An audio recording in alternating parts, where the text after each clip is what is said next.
just got done diving. It's our little lunch break. Blue Lagoon, you got pink sand everywhere and palm trees as far as I can see. Now the diving was exceptional. You'll see everything from many different species of SPS coral, Millipora, Stylophora, Polypora, horn coral. You'll see the whole jazz there, as well as fish.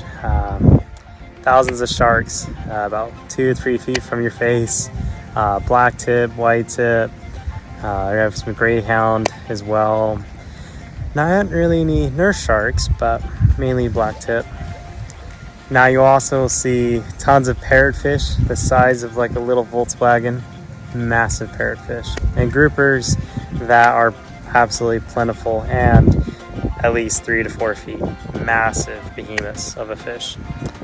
Reef fish wise, you'll see every kind of tang, every kind of wrasse, whether it be leopard, Christmas wrasse, hardwick wrasse, or anthias. Those are beautiful reef schooling fish.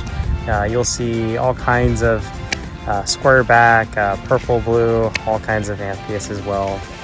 And then going on to one of my favorites, the Moorish idol. There's tons of Moorish idols all around the reef, and they are such a treat to see in the wild, as well as all the pipefish, and as well all the wonderful angelfish. You'll see emperor angels, sunset, raccoon butterflies. Every reef fish you can imagine, it's there. The coral itself, it is just miles and miles of dense coral. Dense as it gets. There's not a square inch on that reef. It doesn't have live coral. You have greens and blues, as well as some orange. It is one of the best places I've ever been to by far. I've been to the Caribbean, Blue Lagoon, and wall sharks. Amazing dive, amazing place to be.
Hey guys, so here's a little review of Fakarava. So far we've gone scuba diving down south on the shark wall. 100% it exceeded all of my expectations. You are absolutely enthralled with all kinds of coral that seem to be endless gardens of flowers. Beautiful coral. And the sharks themselves, there's at least hundreds, maybe even 500 sharks in that channel, and they are very friendly. They'll come up to you a little close, but they don't seem to bite. But overall, the scuba diving was amazing, as well as snorkeling. Here in Fakarava, you can go off any shoreline basically and see the most amazing things ever. Right now I'm kayaking. It's a beautiful sunset, and saw a couple black-tipped sharks as I was snorkeling, as well as the biggest coral formations I've ever seen. I've been to some places around the world so far. Fakarava has met and it exceeded all of my expectations. So if you're considering going to Fakarava, I 100% guarantee you'll have the most amazing time. And for a coral standpoint, or fish, or shark, it's hard to beat Fakarava. It is basically a sanctuary for all kinds of marine life that around the world, because of bleaching and all these events, it's really hard to see. It's really rare. Here, it's plentiful. Coral is everywhere. It's so plentiful. Whereas a lot of these other places, say like Maldives or some place in Indonesia, the corals become pretty scarce in comparison. So Tahiti and the Tuamotu Islands are amazing. Fakarava is amazing. So that's my 2 cents. Overall, way exceeded my expectations. If you're considering doing it, do it. Hang loose. We'll see you guys next time.